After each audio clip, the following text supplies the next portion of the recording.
D2 Word Life here with Rip 8 Seconds Tides. No, that's more like D2 Michael 8-second tides there. No.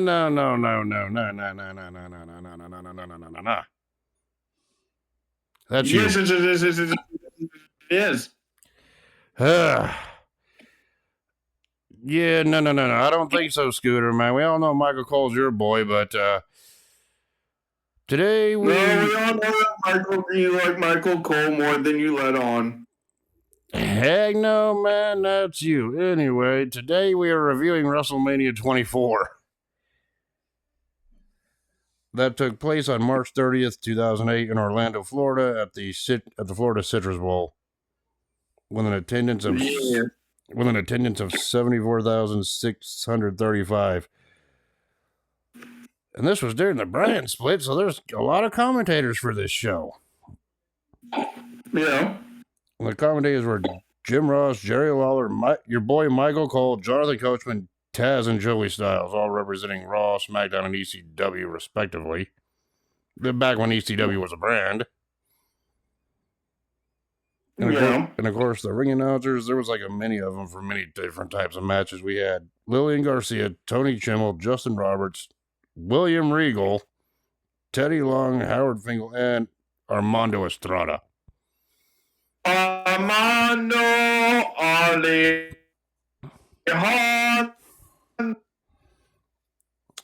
Estrada, whatever. And of course, the show opened up with singer-songwriter John Legend singing America the Beautiful, along with the WrestleMania intro hyping the show. And also and a shout out goes to the pre-show match where Kane won a 24-man battle royal to face Chavo Guerrero for the ECW title later on. More on that later. Right? Yep. But we opened the show proper with a Belfast Brawl match between JBL and Finlay. Finlay had Hornswoggle in his corner, and this all started with this match stemmed from the whole storyline of Hornswoggle was revealed to be Mr. McMahon's illegitimate son. Illegitimate child. Yeah, and then the blow off came when JBL just destroyed Hornswoggle in that cage, and then revealed, Hornswoggle is not Mr. McMahon's son; he's Finlay's son. There you go. Yeah. And obviously, in a Belfast Brawl, it's just a fancy way of saying no holds barred. That's pretty much what this was, right? Yeah. Yeah, and then there was some hard-hitting stiff shots, including JBL hitting Finlay with Dominic Mysterio. I mean, the trash can lid. No, he hit him with Dominic Mysterio at the trash can. Yeah, and it's like, Finlay got hit in the head with a trash can lid when Finlay was performing that suicide dive out on the outside towards JBL. That was actually a good spot. Yeah. Yeah, and another highlight of this brawl was back in the ring a little bit later on, JBL took Dominic Mysterio again and just chugged it at Hornswoggle on the outside. For some reason, I believe that made you laugh, right? Yes, it was funny as hell. And of course, shortly after this, Finlay did fight back. He also set up that table up in the corner, as we remember. And then later on, he actually tossed JBL into the table that he set up in the turnbuckle, which that broke all wrestling lore. I'm like, huh? Finlay set up the table, but yet Finlay was the one who was able to use that as a weapon, throwing JBL into it. Usually it's the opposite. Every single time. That's what made me shocked about it. Yeah. But this isn't the first Belfast Brawl that we've had with Finlay in it. Oh, yeah, and the reason why JBL took that trash can and chugged at Hornswoggle is because Hornswoggle a little bit earlier in the match, tried to use a kendo stick on JBL, by the way, which did not really work. It distracted him long enough for Finlay to get the shillelagh back and just fucking hit him in the head with it.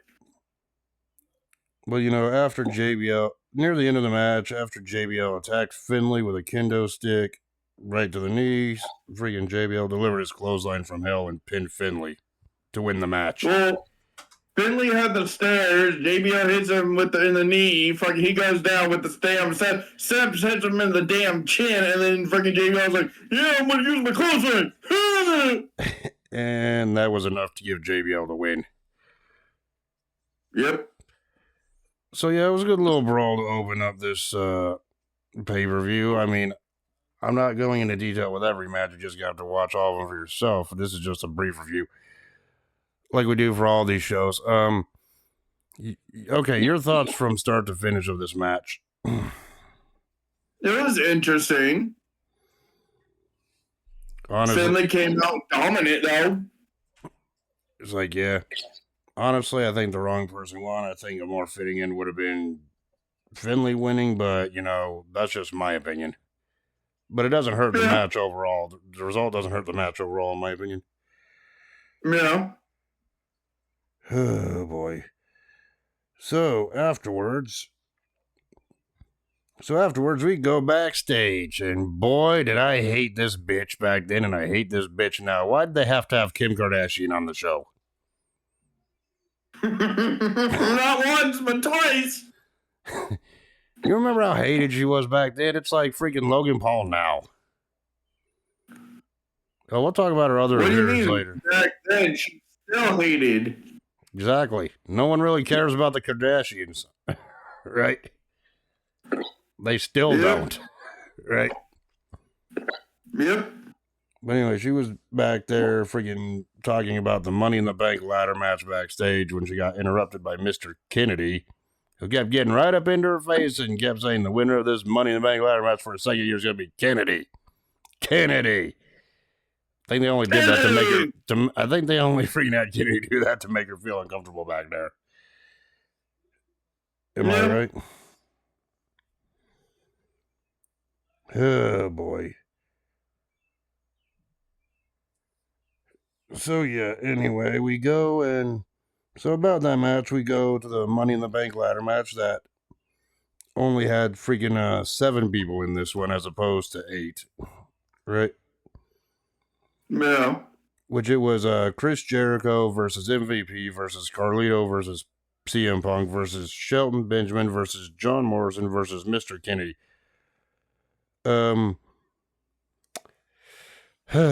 you know what's funny? If rumors to be believed, Jeff Hardy was actually supposed to be in this Money in the Bank ladder match too, but more on that after we talk about this match and the spots, right?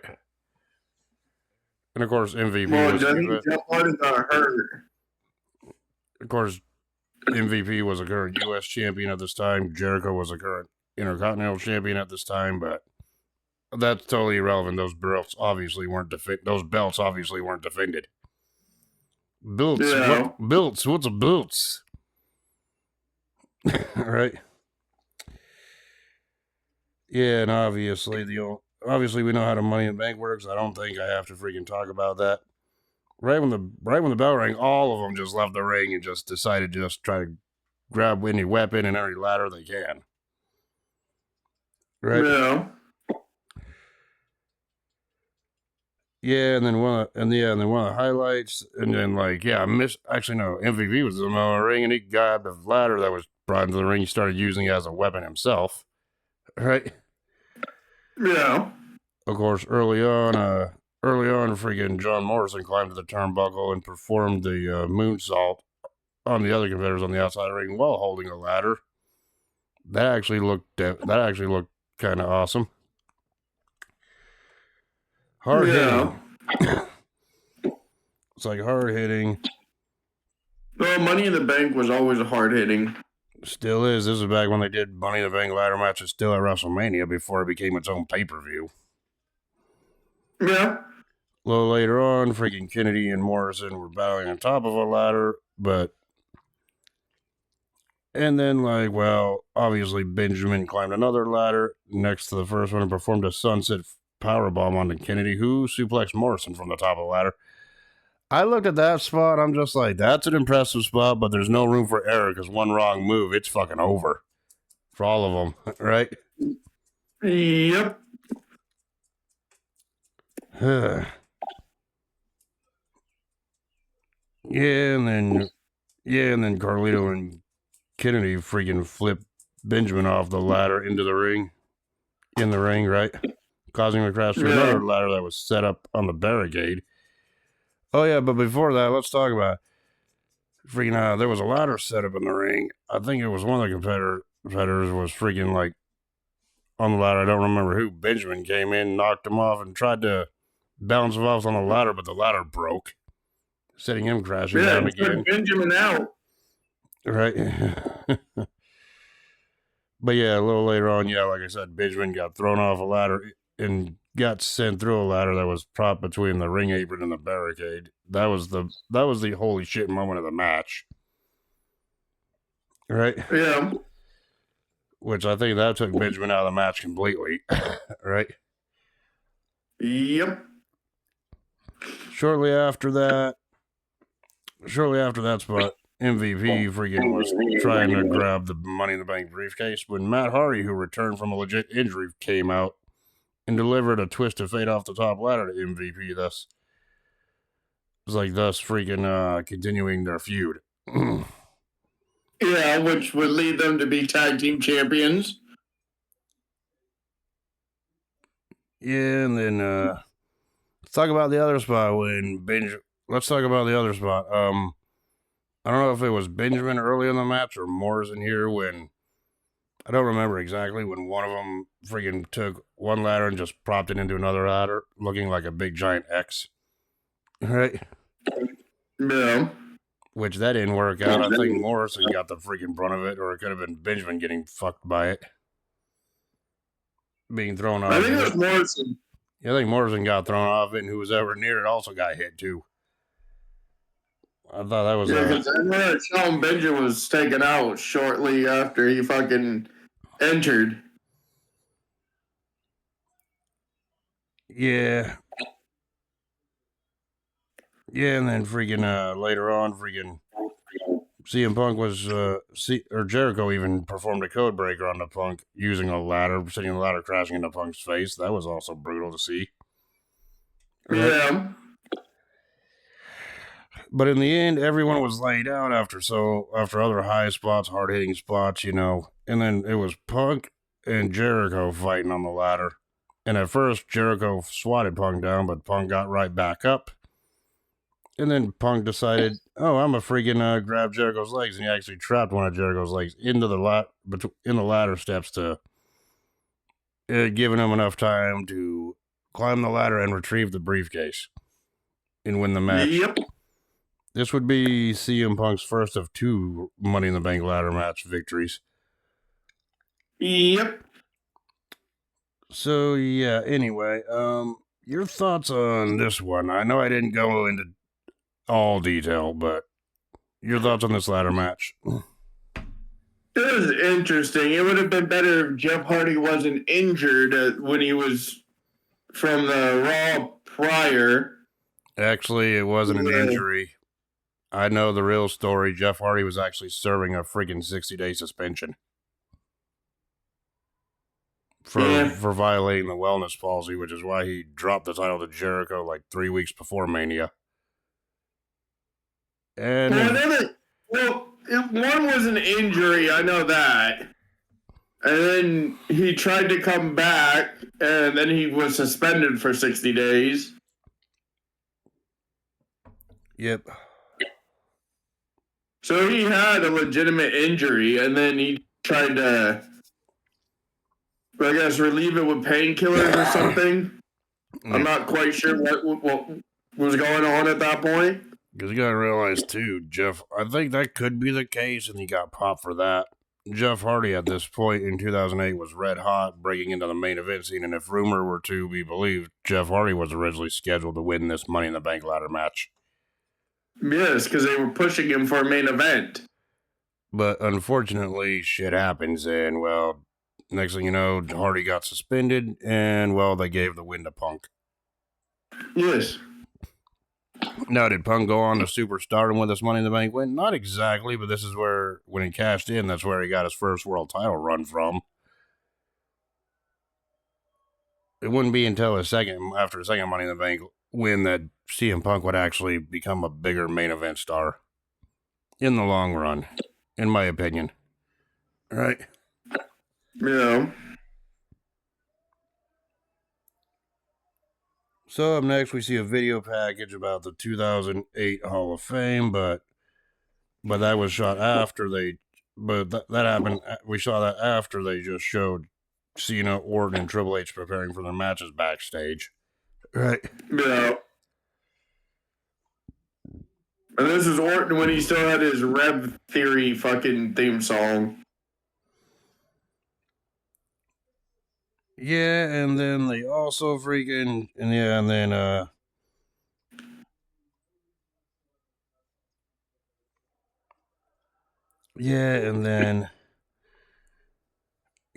the freaking Hall of Fame class for 2008 was Gordon Solie, Eddie Graham, Jerry and Jack Briscoe, Mae Young, Peter Maivia and Rocky Johnson, and of course Ric Flair. Yes. Ric Flair was actually freaking represented by his freaking kids here during this Hall of Fame ceremony presentation at Mania. Yeah. One of them being his daughter, Ashley, which should people these days should be really familiar with as Charlotte Flair. Yes. So I'm like, damn, Charlotte before she was famous. Okay. Right? Yes. Yeah, and then we go backstage where Todd Grisham was talked to Snoop Dogg, the master of ceremonies, about the Playboy Bunny Mania Lumberjill match bullshit. Right? Bullshit. It was entertaining. Snoop said he was excited and He didn't say, where's the picnic baskets, boo? Yeah, and poor Luke Gallows at the time. I hated this gimmick. He had Luke Gallows, or should we say Festus, next to him. Talking about, this guy and I listen to the same types of music, we're in the same lifestyles and everything else. That's when Santino came up. Tried to cause shit with Snoop Dogg, and then all of a sudden Snoop Dogg just freaking picks up that freaking ring bell. He goes, wait, what are you doing with that bell? Don't ring that bell. Don't ring, ding. And then Festus would just go off and start chasing Santino. I hated that gimmick, by the way. It was a funny gimmick.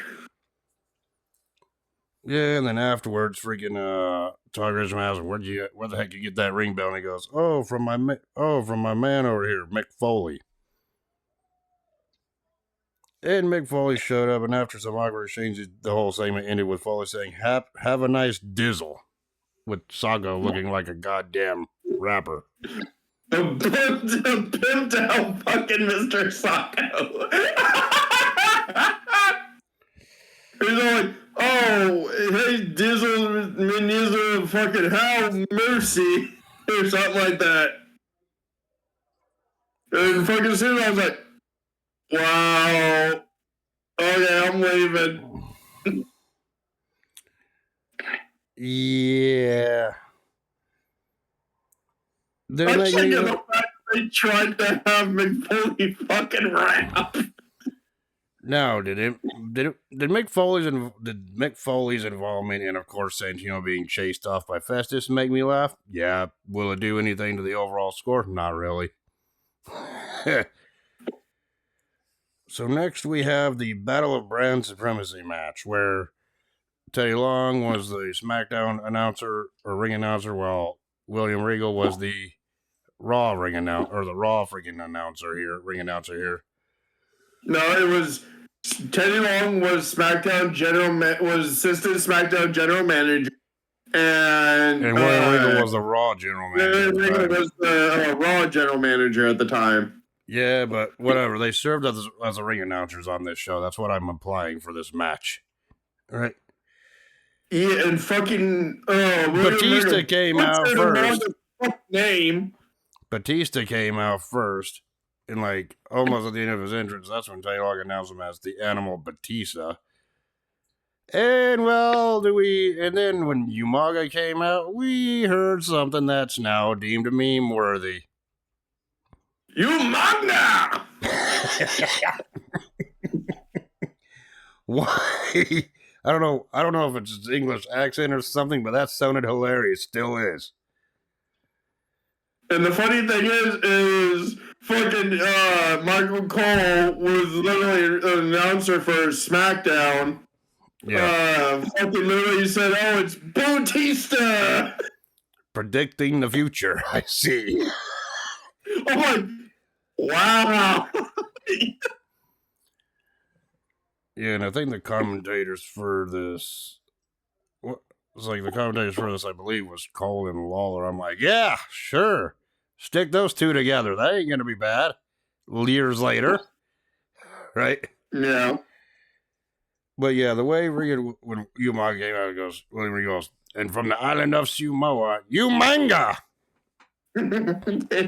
I still can't get over that. Yeah. And I know this happened like what, 18 years ago, somewhere in there, and that's still a meme today. It was from 2008 for WrestleMania 24. So yeah. So I know it was like what, 17 years ago or some shit like that.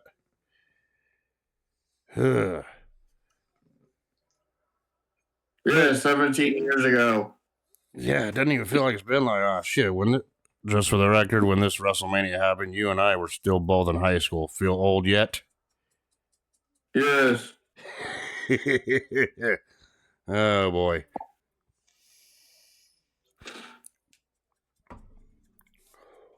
Now this match between two big men, it really wasn't going to be like a technical style. It was more like a brawling style with both men exchanging punches each other early until Batista knocked Umanga outside with a shoulder block to get the advantage, right? Yeah.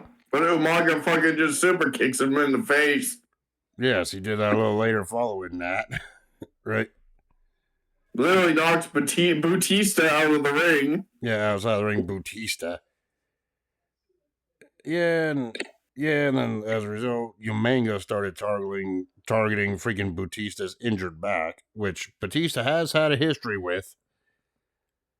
I mean, that's the reason why I had to vacate that world championship at the end of 2005 to start with, was an injured back. Right? Well, this one was because of fucking Umaga fucking did the Samoan splash on his back on SmackDown prior to WrestleMania. Yeah, that too. I'm just saying at the time it was well known Dave Batista had freaking back problems sometimes. Just like Edge with neck problems, you know what I mean? Yeah. And of course, after some back and forth, which included Umanga wearing down Batista with a nerve hold, right? Yep. Freaking near the end of the match, Umanga tried to freaking hit a Samoan spike, but Batista countered and gave him a spine buster. And Batista won and Batista got the win after nailing Umanga with a power bomb. I'm not going to say Batista bomb because of the landing was awkward. There was a Batista bomb, but it wasn't a full-on Batista bomb, so it was still a Batista bomb. Yeah, it was more like a sideways sit-down power bomb here. Right? Yeah, but it was still a Batista bomb. So either way, Batista defeated Umanga in this Battle of Brand Supremacy match. Your thoughts on this one? It was decent. It was nice to see Umaga again. Yeah. Obviously, both had better matches, even at a WrestleMania. In my opinion. Right? I think it was also shortly after this that was when Umaga passed away. It was a little over a year after this. It was at the end of 2009 when Umaga passed. Yeah, that's why I said shortly after. But WrestleMania 24 was Umaga's last WrestleMania appearance. He would not compete at WrestleMania 25. Yeah, and then after the match, they announced that the Floyd Mayweather Big Show match was made anything goes. And then they showed the tail of the tape between the two, and I'm like, that's a big mismatch, obviously. Right?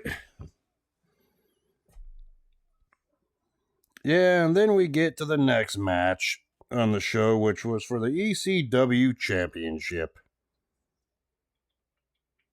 With Chavo Guerrero defending the ECW Championship against freaking Kane. I'll let you take the reins on it and just discuss this whole match. This had fucking Armando Alejandro Estrada fucking be as the ECW general manager. Yeah. And fucking so he freaking called out Chavo. He literally butchered fucking Texas. Yeah, from El Paso, Texas. Yes. With his saying it with his and accent. Freaking, and then freaking Chavo's coming down with damn entrance. Oh, Chavo. You're just prolonging and shit. And he's just waiting for his opponent. And they're like, oh, Kane. Kane's music pops up, hits. Freaking Kane comes from underneath the ring. Mm-hmm. And then fucking choke slams him. That's it. And Kane got the pinfall win. Yes. Yeah, that showed how much they cared about the ECW title. This match fucking sucked. Hell, Riptide, Hell, Riptide, your description of this match lasted longer than the actual match itself. Well, my 18-second one lasted shorter than the actual match. Exactly. So obviously that was the shittiest match on the show. Moving on. Right? Oh, boy.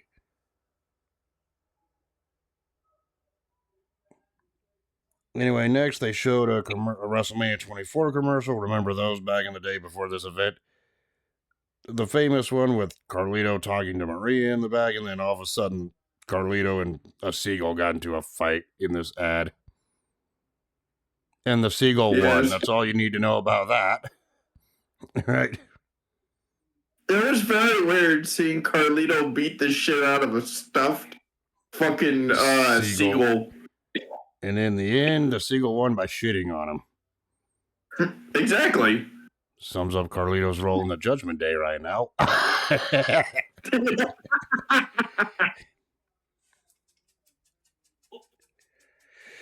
Yeah, and I forgot about actress Raven Simone was actually involved in this. Remember her from that one Disney show, That's So Raven? Yes. But yeah, she came out saying, it's like she came out talking about the Make-A-Wish and the Circle of Champions kids that they had there. You know, whatever. She got a standing ovation and even showed the children in the crowd from that event, so whatever. It is what it is.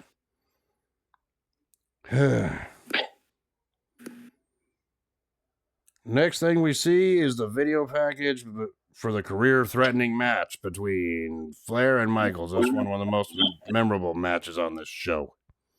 Right? Yeah. And pretty much the stipulation being that the next match that Ric Flair would lose at this point, his career would be over and he would be done, retired. Right? Yeah. And Flair said he wanted Michaels to be his opponent after Michaels announced that Flair would be being the one inducted into the 2008 Hall of Fame, which we discussed earlier. Michaels saying that he idolized Flair, called him the greatest wrestler of all time, and then Shawn said, yeah, it'll be an honor for me to fight you at Mania. And then he goes, I'm going to take you out behind the barn and take you out Old Yeller style. I'm going to take you out to the woodshed and take you out like old Yeller. Yeah, and then Flair went ballistic. Old Yeller, you calling me Old Yeller, bitch? I'll show you Old Yeller Mania. Right? Yeah. And then Michaels was like, he's going to put Flair out of his misery to end that whole promo. Right? Yep. And backstage, Mike Adamle interviewed Ric Flair right before his match, saying that asking Flair what's his game plan going into this match, and Flair said, "My game plan to be the man." Woo! I can't do a Ric Flair woo impression.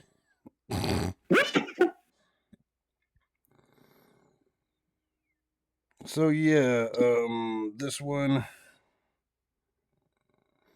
It's like this one's about to get emotional, but I'm not gonna go through all of it. Right? Yeah. So yeah, we get there. Michaels made his entrance first, followed by Ric Flair. Everyone was standing for Ric Flair here. Right? Yeah. Hell yeah. So yeah, at the start of the match, both men freaking went back and forth with a series of counters there. Neither man had the advantage in the early going, right? Yeah. Yeah, and then freaking Flair then Well, shoved. also, it didn't even start because they fucking were talking to it, and then fucking HBK just slapped the shit out of Ric Flair. Yeah, and And then he's like, "Oh, first blood, the only one." yeah, and then freaking at one point Flair shoved Michaels into the corner and started yelling, Old Yeller, huh? You calling me Old Yeller? Right? Yeah. And of course, yeah, in retaliation, that's when the face slap from Michaels happened.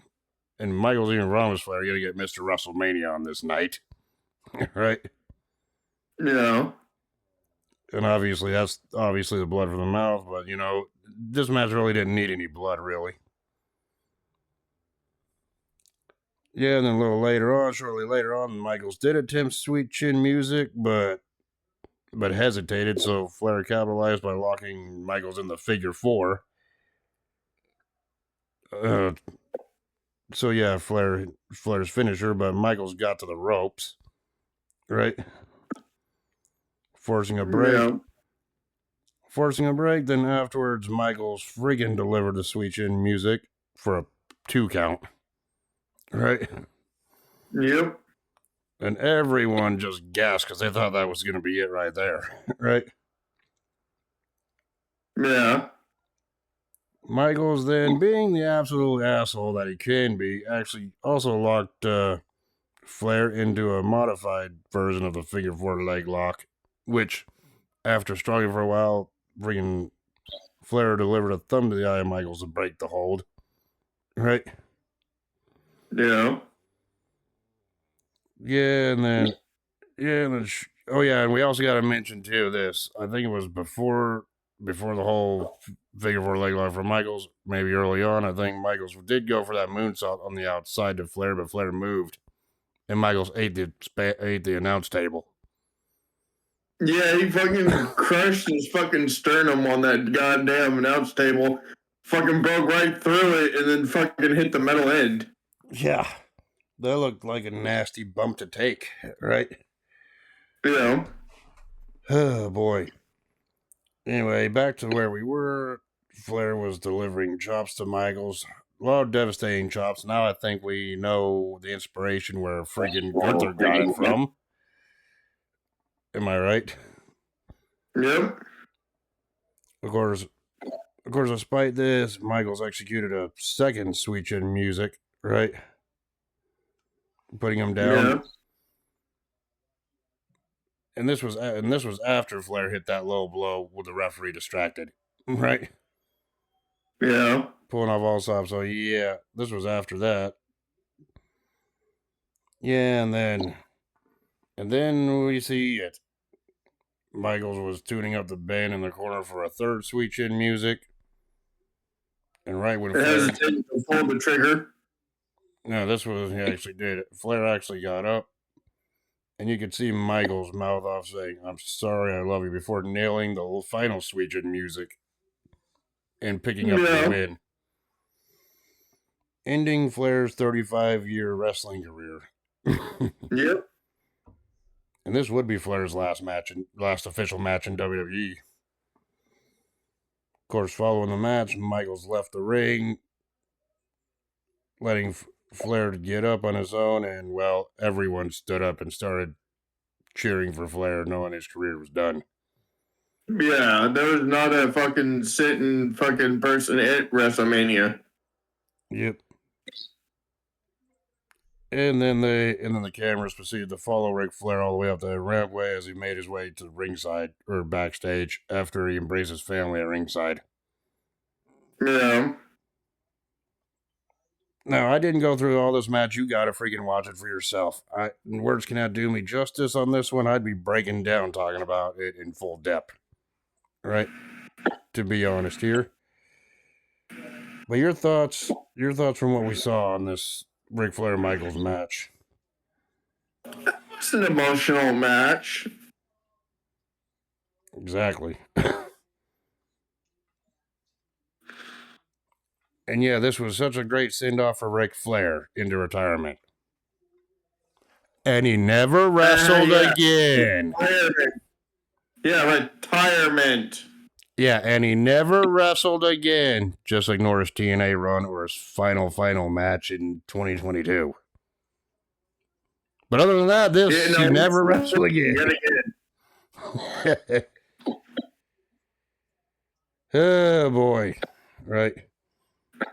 Anyway, backstage, Todd Grisham freaking had an interview with World Heavyweight Champion Edge.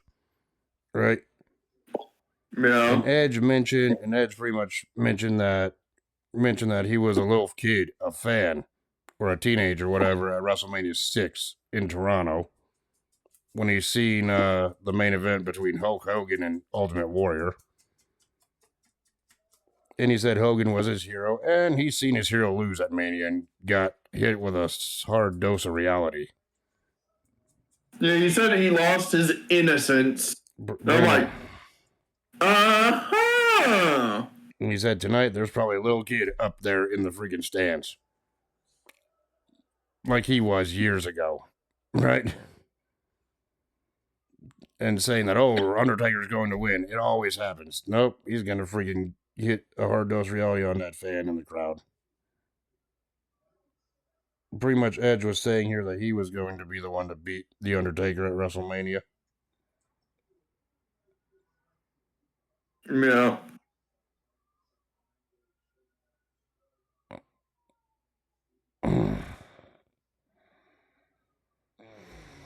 So yeah, we go on to the next match, which was the what was it, the Playboy freaking Lumberjill match. Yes.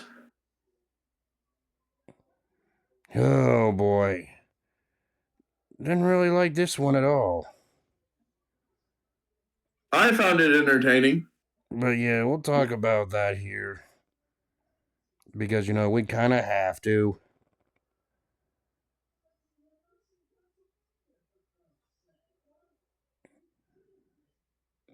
Okay, so up next we had Anyway, all the Lumberjills, which were the WWE Divas, came out.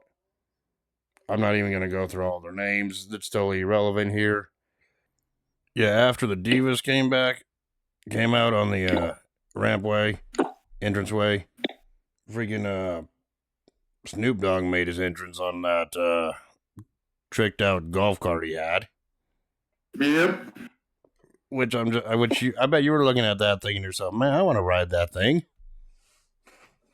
Why couldn't they add that to Fortnite when we had the Snoop Dogg DLC for a vehicle? I bet you'd be rocking that shit, wouldn't you?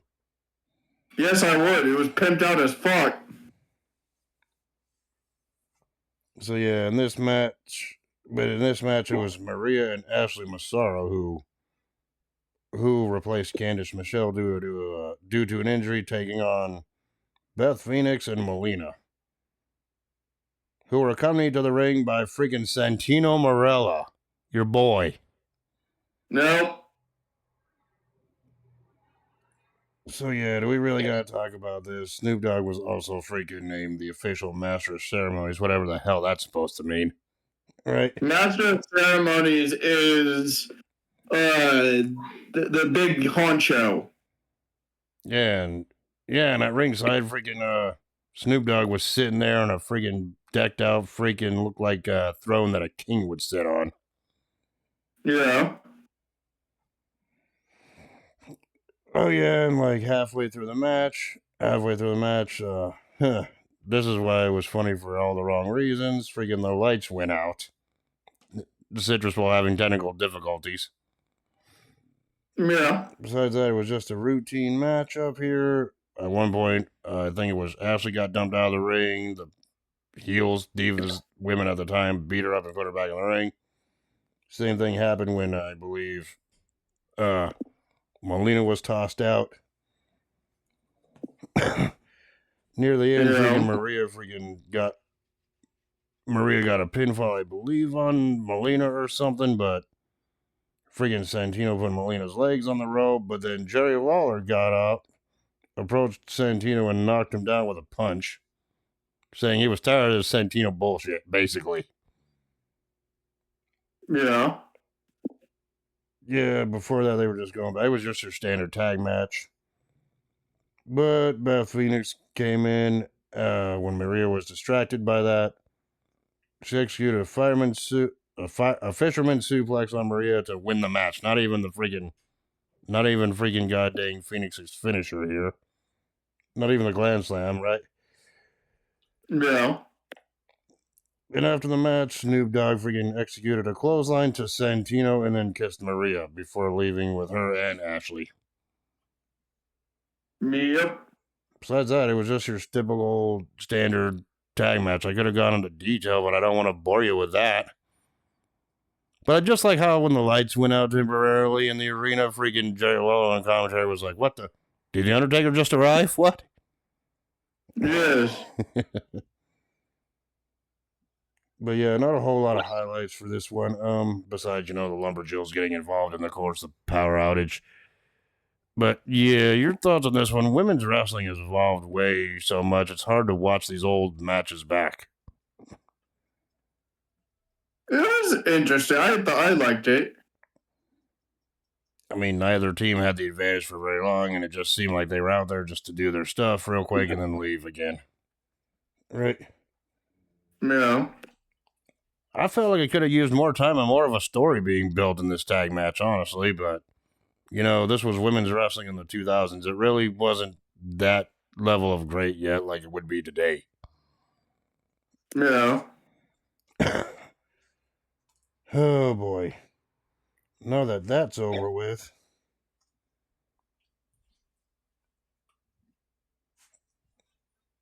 Freaking, we go to a video package hyping up the WWE Championship match between champion Orton, Cena, and Triple H. John Cena won the 2008 Royal Rumble match, which nobody expected at the time, considering he was out with an injury, torn pectoral muscle. As we discussed during our Royal Rumble freaking tier list video. And then Triple H freaking won the Elimination Chamber match the month prior to become number one contender for Orton's title anyway, considering Cena had his one-on-one match with Orton at Elimination Chamber, which he won by disqualification, thus making this match the triple threat. Right? Yeah.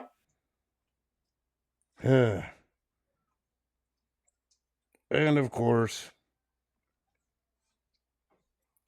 Cena made his entrance first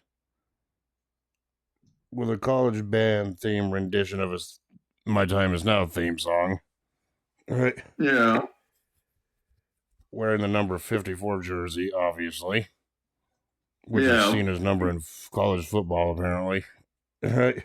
Yep. And of course, Triple H made his traditional entrance. No special entrance for Triple H at WrestleMania at this point, but this was Triple H's WrestleMania back after not being involved in WrestleMania 23 at all due to an injury. Right? Yep. And of course, Orton was the defending WWE champion at this point. So, yeah, there you go. And of course, this wasn't the Voices Orton. This was still when he was using "Burning My Light" theme song, which on record Orton said he hated. Yeah. But it wasn't until later on in 2008 where he changed it to Voices, the current theme he has now. By the way, he's had that theme song he had that Voices theme song for 17 years now. Yes. No, if you'll excuse me, I'm going to check to see if there's any gray hair in my head right now after realizing that. There's a bunch on Brad. You can count that. Yeah, and there'd be a bunch on you, but you shave your head, but... No.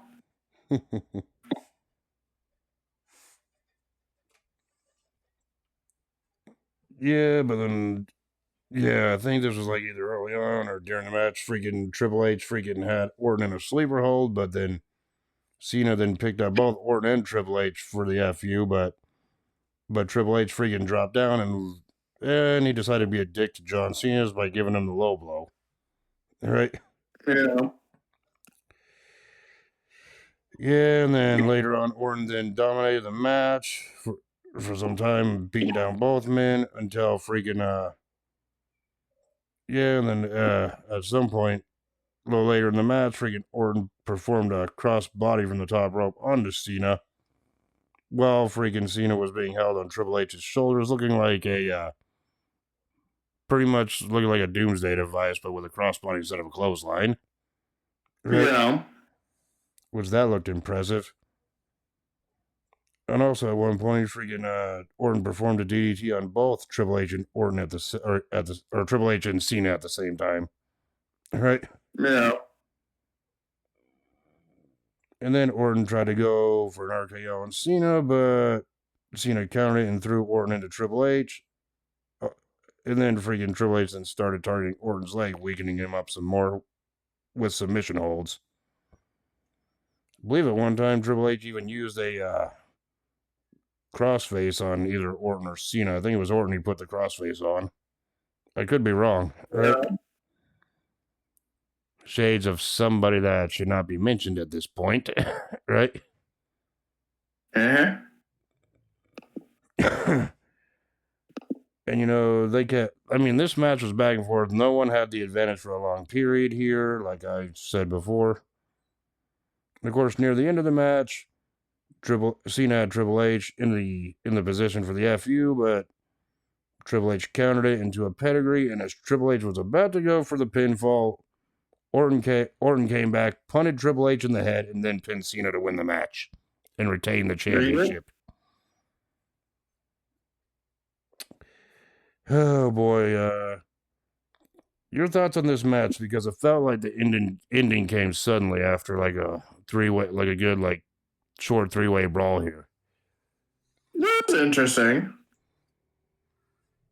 So yeah, I mean, I know freaking later on, the following month at Backlash, all three of these men would face each other again, along with JBL in a 4-way elimination match, which, looking back, I think was the better match than this triple threat, in my opinion. But, you know, it was still a good triple threat regardless. Yeah. I mean, to get everything what happened, you just have to watch this triple threat match in its full entirety. Right? Yep.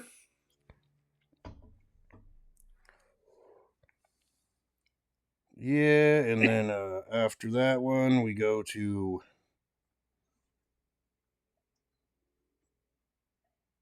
Yeah, then after that, we see a video package promoting the next match on the card, which was Big Show against Floyd Mayweather. You know, Floyd Mayweather, you know, they say was the freaking baddest boxer on the planet. At that point, I'm just like, when they're like the world's biggest athlete versus the world's greatest fighter, I'm thinking to myself, wait a minute, Floyd Mayweather's not in this match, not Mike Tyson. Exactly.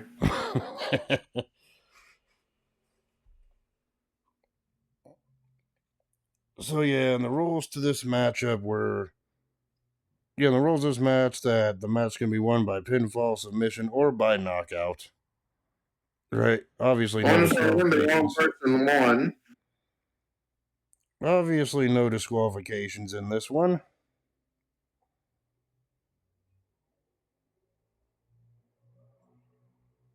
So yeah, there's obviously no disqualifications here. So Big Show came out. He actually got somewhat of a good ovation cheer because Big Show just returned the month prior at No Way Out after over a year Man. away from WWE. Right? Yep. And of course, Floyd Mayweather came out with his flashy entrance. A bunch of money came from the pyro area and freaking was going all over the crowd. The fans hated him. Dude, Floyd Mayweather got the Logan Paul treatment when it came to the fans here. Right? Yeah.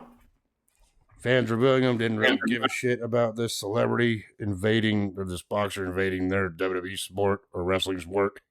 Right? Yeah. I mean, hell. Remember how years later when freaking Floyd Mayweather pretty much threw the fight away with Logan Paul? Another reason that he's despised today. Right? Yeah. And let's not even talk about the Jake Paul Mike Tyson fight. That sucked too. Right? Yeah. So yeah, to start off this match, Big Show tried grabbing him, but Mayweather kept freaking using his speed to avoid him, and then Floyd actually got some body shots to the ribs of the Big Show, followed by quick shots to the head while the Big Show said, well, Big Show was unable to freaking hit freaking Mayweather. Right? Yeah. Oh boy. Of course, one moment that got me laughing was when Floyd went to go drink water out of this chalice at ringside, and then Big Show had enough of that and knocked one of Floyd Mayweather's handlers down, and then pulled the guy back in the ring, and then gave a big chop to the chest of the poor dude. Right? Yeah. I still think the wrong person won. Yeah, we'll get to that when we get to that. The comedy continued with Show grabbing Floyd's right hand, put it on the ground, and he stomped on it. Or he tried to stomp on it, but Floyd avoided that. And then Floyd locked in the sleeper, which only worked a little bit, right? Yep. And of course, Big Show eventually stomped on Floyd's hand anyway, which he sold like it was broken. And even freaking Floyd's managers, handlers, whatever you want to call them in freaking boxing, the trainers, managers, the people that are at ringside for these boxing fights, kept yelling out the ref, you can't do that. Yeah, you can. You guys obviously don't know how a wrestling match works. Right? Yeah. And of course, shortly after that, Big Show chopped Floyd hard in the chest. Everyone was cheering that one. Right? Yeah. Yeah, and then freaking a little bit later, I believe. Following that, Floyd Mayweather was down, and Big Show dropped all of his weight down on Floyd with an elbow drop. Right? Multiple elbow drops. And then Big Show was like, one more, but no, that's when Floyd's boys freaking took him out of the ring and was like, screw this, we're getting out of here, we're walking away. Right? Yep. So yeah, Big Show went after all of them, knocking all of them down, and pretty much threw Floyd Mayweather back into the ring. And of course, one of Floyd Mayweather's bodyguards or manager, whatever you want to call it, took a freaking knockout blow from the Big Show. Right? Yeah, well, they got into the ring too. One of them had a steel chair too, which he nailed Big Show in the back with, right when he was going for a choke slam on Mayweather. Yep. Only for Big Show to no sell it, like you and 2K. That's my one per video. Big Show just tossed the chair down and manhandled him too with a choke slam. Right? Yep. And this gave Floyd Mayweather enough time to grab the chair and hit Show in the stomach and in the back, and then in the head repeatedly. Of course, Big Show still tried to fight back, tried to nail a choke slam on a Mayweather, who freaking hit Big Show with a low blow. Yeah, he was dick to show's show. To the big shows, or the Paul White's big shows, if you want to call it that, right? Yeah. And of course, Floyd Mayweather gave freaking Big Show 2 more chair shots to the head, and then Mayweather grabbed a gold chain off of one of his bodyguards, which that gold chain was revealed to be a brass knuckles on a chain. And then he nailed the Big Show in the head with it, allowing the referee to count out Big Show and give the win to Floyd Mayweather. Yep. I believe the wrong guy won. So do I. I mean, hell, this would be, in the modern day, this would be like fucking, I don't know, Jake Paul against freaking Cody Rhodes and Jake Paul winning. There's no way the crowd would like that. Yeah. In my opinion, right? Yep. So I believe the wrong guy won, and there was a lot of interference here, despite it being no disqualification. I should have known that was coming anyway, and it's a celebrity match. Now, if this was a real fight, yeah, it was a huge mismatch, and people would say Big Show would win. Easy. All right? Yeah. Because all Big Show would have to do is use his big-ass fist to knock freaking Floyd Mayweather out, which would have been an easy job to do to start with. Right? Yep. You see the size of Big Show's hands? They were like freaking oven mitts.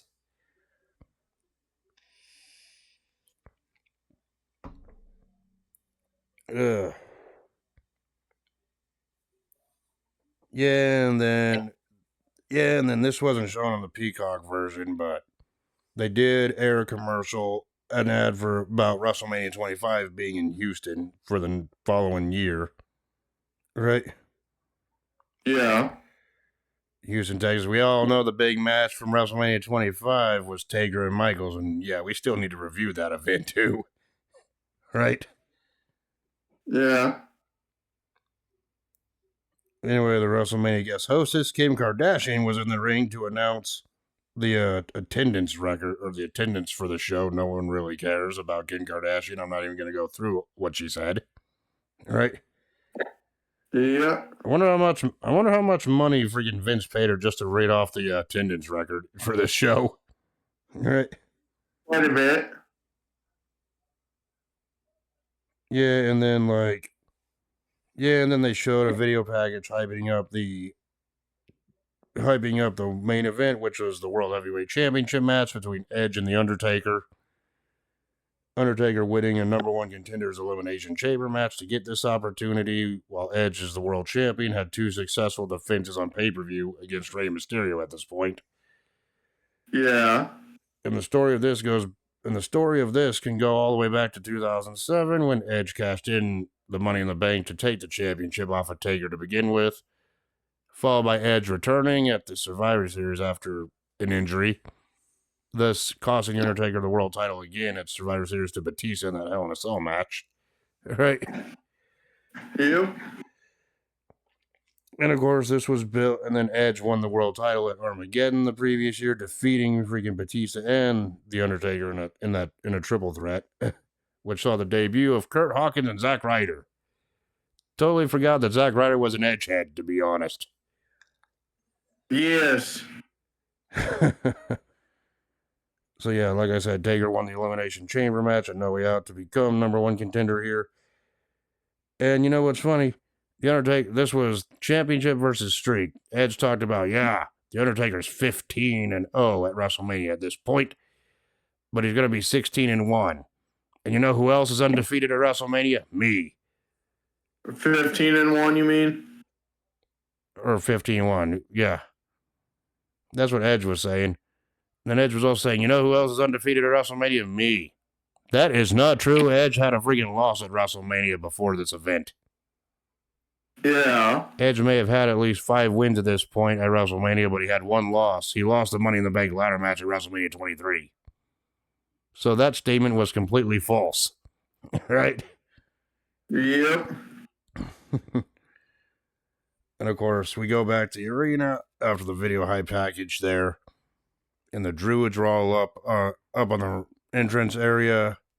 And then the Undertaker's music started playing. The Undertaker made his long entrance down to the ring, which is kind of unusual because usually for a Taker match at Mania, usually his opponents come out first. Yeah. But then after the Undertaker made his entrance, Edge came out accompanied by Kurt Hawkins, Zack Ryder, and your woman, SmackDown General Manager Vicky Guerrero. Nope. The OG Karen, I should say. She's yours. Always will be. No. We all know Vicky Guerrero was your woman. No. I mean, sometimes you said you even have good. Sometimes you even tell me you have nightmares at night about Vicky Guerrero. You could be peacefully sleeping there. Next thing you know, you hear is, "Excuse me." Fuck you. That's you again. And then you wake up like, what the hell was that? All right. Of course, Vicky Guerrero was in a wheelchair selling a neck injury sustained by Rey Mysterio. Rey Mysterio wasn't even on this card due to a freaking bicep injury or tricep injury at this point. All right. Yeah.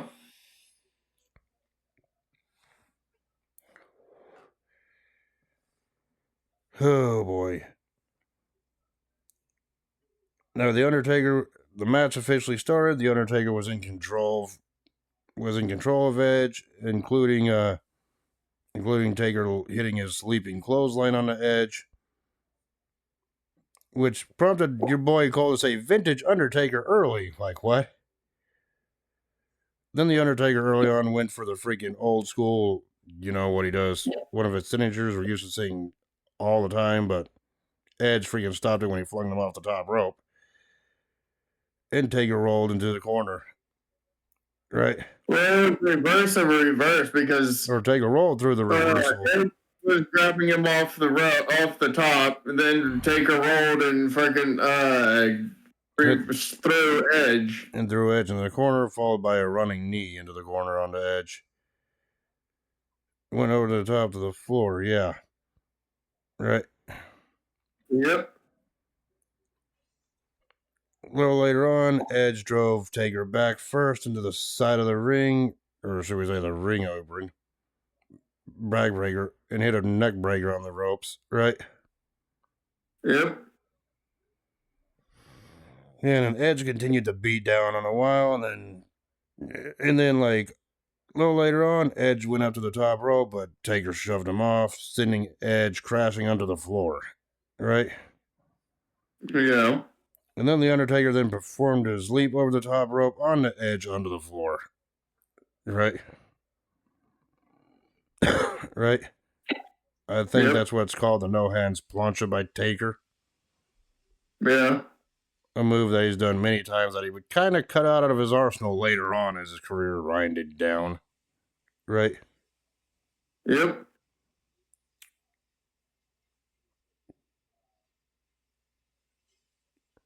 Yeah, and then freaking Undertaker a little later on went for the last ride, but couldn't lift Edge because the Undertaker's back was giving him bother after getting worn down by Edge. Right? Yeah. Yeah, but then Edge then threw Taker over the security wall, and then freaking he took back bump. Yeah, and then Taker took the back bump into the freaking like crowd there. Then Edge rolled him back in the ring for a 2 count, right? Yep. It's like a little later on, Edge applied the Boston Crab, but with his knee buried into the back of the Undertaker, causing more damage. But the Undertaker fought out of it, as well as another leg submission hold. And of course, shortly after that, those two did the whole boo punching spots at each other, back and forth. Blow for blow, you know what I'm talking about? Yep. Which Taker got the advantage doing that. With that, Undertaker then hit 2 corner splashes in the snake eyes, but Edge then countered with a big boot and a drop kick to the face of Taker. Great sequence back and forth with that reversal, right? For these 2 Hall of Famers, right? Yep.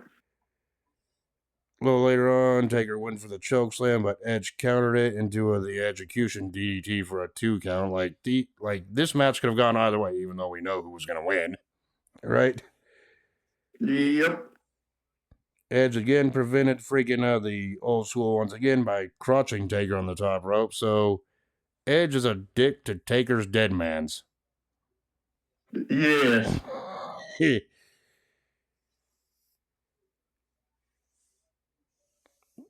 Yeah, and this was after Taker hit a choke slam for a 2 count, so there you go. Right?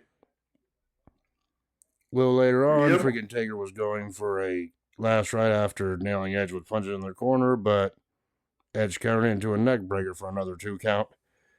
This match could have gone back for Edge freaking showing he can hang with the dead man at Mania in the main event. This was Edge's first WrestleMania main event too, by the way. Right? Yeah. And of course, eventually, freaking Taker did freaking Undertaker eventually was able to hit the last ride powerbomb for a 2 count because Edge kicked out at the last second, right? Yeah. Taker then went for a tombstone, but then Edge slipped out and hit an Edge-o-matic neck breaker for a 2 count, right? Yep. Of course, shortly after that, Taker finally hit old school on Taker. But freaking Edge avoided the big boot shortly afterwards, so Taker ended up knocking out the referee. Right, with it instead. Right. Yep.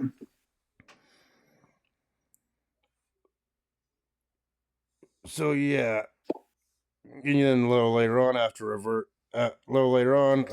went for a chokehold on Edge, but Edge kicked him in the nuts again. So Edge is a dick to Taker's dead men twice in this match. Yep. And then he goes outside the ring and grabs the freaking camera yet again. Yeah, shades of the 2007 Survivor Series. The referee was still out. But Taker then Edge actually hit Taker in the head with the freaking camera. Right? Yep. Of course, Edge went for the pin, but the referee was still knocked out. So when Edge tried to revive the referee, Taker sat up again. Right? You can't kill what's already dead, apparently. Right? Well, Edge also tried to use Undertaker's own move against him, the tombstone. Yeah, but eventually the Undertaker hit the tombstone on the Edge. Because he reversed it when he was grabbing him, putting him up on his shoulders. Undertaker literally reversed it, hit the tombstone. They had to have another ref fucking run with all his might down the fucking long ass ramp. Yes, referee Charles Robertson sprinted down the freaking goddamn ramp. Like, run, Forrest, run. This is the Olympics. All right? Exactly. And yeah, that has become a meme ever since, with the referee running down that long ass entrance ramp. Right? Then he came in and freaking he tried to count the pin on Taker, but Edge kicked out at 2. Right? No one could believe it. Right? And then all of a sudden, shortly afterwards, Hawkins and Ryder came out, the Edgeheads. So Taker freaking got rid of them by giving Ryder a choke slam onto Hawkins on the outside of the floor. Right? Well, he clotheslined Hawkins. Hawkins got back up and freaking then grabbed Zack Ryder. Choke slammed Ryder into Hawkins onto the floor. And right into him. Which was funny as hell. Like, but it was this distraction that gave Edge enough time to recover and actually hit Taker with a spear for a very close 2 count. Right? Yeah. So Edge then freaking hit another, but then Edge still focused, trying to stay focused. Edge then hit another spear onto Taker. But before Edge go over a pinfall, Taker had another move in his arsenal. He actually locked the Hell's Gate submission hold onto Edge before Edge could even get a pinfall attempt in. And after a bit of struggling, Edge was like, "Oh, fuck it, I'm done," and he tapped out, giving The Undertaker's WrestleMania streak 16-0 and the World Heavyweight Championship. And the Undertaker celebrated in the ring with the pyro going off. And that's how WrestleMania 24 ended. Your thoughts on this one? It was good. It was interesting.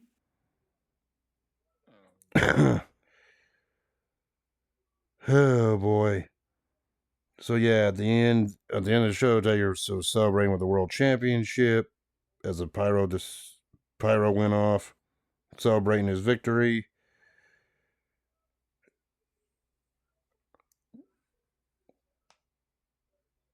So yeah, I thought that was a good match to close the show.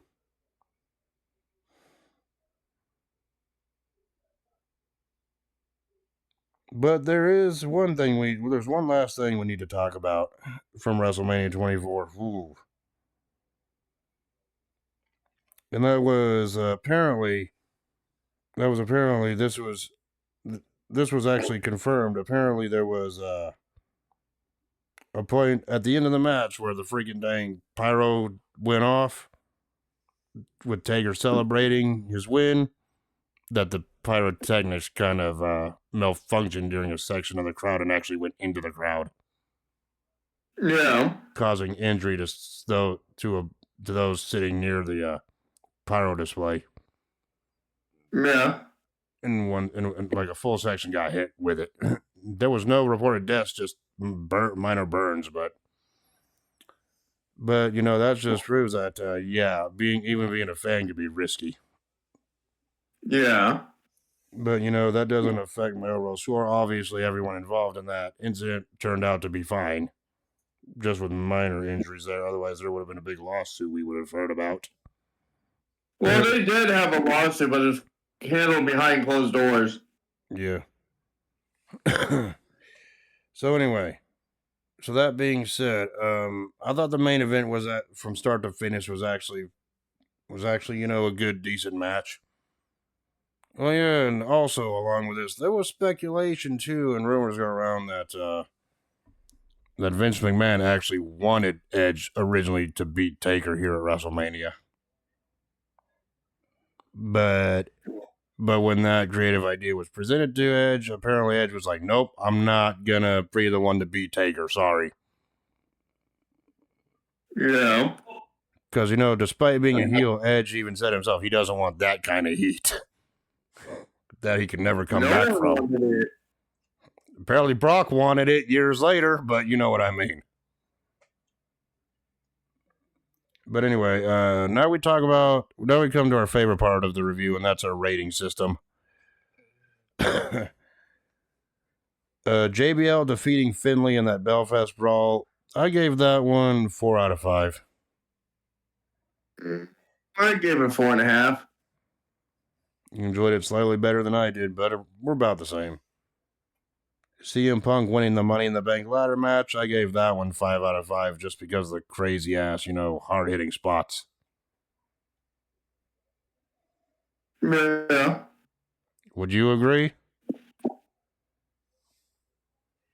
I give it a 4.5. Bautista defeating Umanga in that. What? It still lacked something. What? It was entertaining, but it still lacked that certain something at the end. Yeah.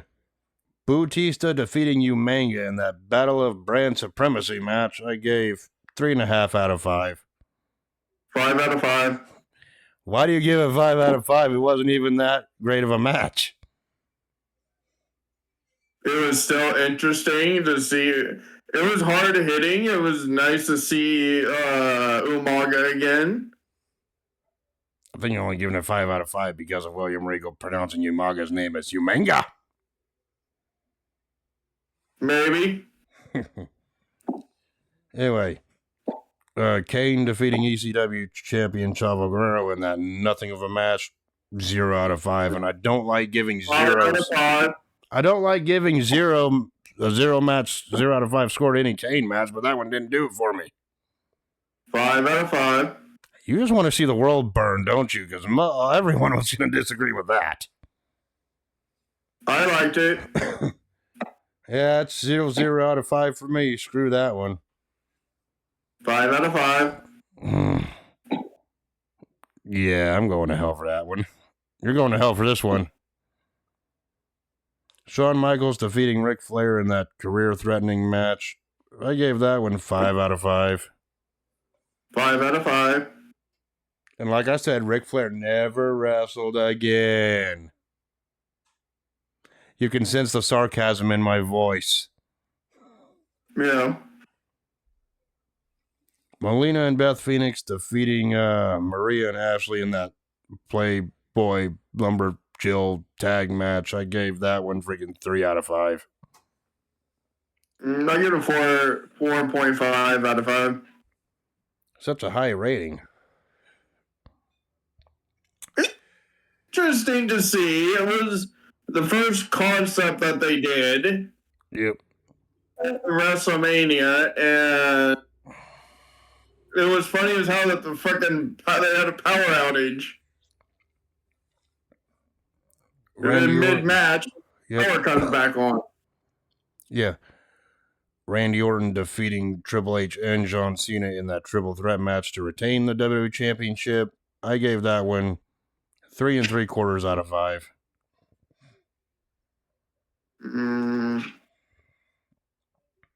5 out of 5. Yeah, I can understand why some people are indifferent to that one. Your boy Floyd Mayweather defeating the Big Show in that no disqualification matchup. I only gave that one 2.5 out of 5, and that's being nice, due to the Big Show beating him up for a while. I gave it a 3.5. Jesus Christ, you enjoyed it more than I did. Right. I still believe the wrong person won. Yes. And in the main event, with The Undertaker defeating World Heavyweight Champion Edge to win the World Championship and go 16-0, I gave that one 5 out of 5. 5 out of 5. So yeah, my freaking final grade for WrestleMania 24 with my scores all put together on average, I gave it a B. Not the greatest WrestleMania, but it ain't the worst either. I think I would put WrestleMania 24 within like my top 10. It was like a B+. All right, so at least we're both on the same page when it comes to the grade. Right? Yeah. So yeah, that's our thoughts about WrestleMania 24, which was your pick. So that means next week is my pick. Yep. So, and you know what? It is WrestleMania season, basically. And I've been thinking about retro WrestleManias for us to review, which next week will be a retro WrestleMania. So next week on the review, we are going to be reviewing WrestleMania 9. No, I'm just fucking kidding. I'm not doing that. Go fuck yourself. Actually, no, I'm just kidding. I'm not doing WrestleMania 9. I don't want to fucking suffer the... I refuse. You can do the whole review by yourself. I refuse. I'm just kidding. We're not doing WrestleMania 9, obviously. Actually... Yeah, you said that was your actual pick. I refuse. Actually, that's not my actual freaking pick. I only said that just to see what you'd say, getting you back for what you said, motherfucker, months ago. Uh-huh. And said we're going to main event WrestleMania 11. Just kidding again. Actually, no, my real pick for next week, and this is actually my real pick, the Retro WrestleMania we're actually going to be reviewing next week will be a match that, it's basically a one-match show, but it's also a freaking important moment in WWE history, and, well, I'm talking about WrestleMania 13. You know, where we had the Bret Hart-Steve Austin submission match, and Taker's first Mania main event against Psycho Sid for the WWE Championship. Yeah. Which that Bret Austin match has that famous double turn where Bret turned heel and Austin turned face in that great match that can't be duplicated today. Yeah. So yeah, we're gonna see how that goes next week and see how the rest of the card holds up. So yeah, next week we're going to be reviewing WrestleMania 13. So And so, yeah, until then, we will see y'all later. Peace. Deuces. More like we'll talk to y'all later. Peace. Deuces.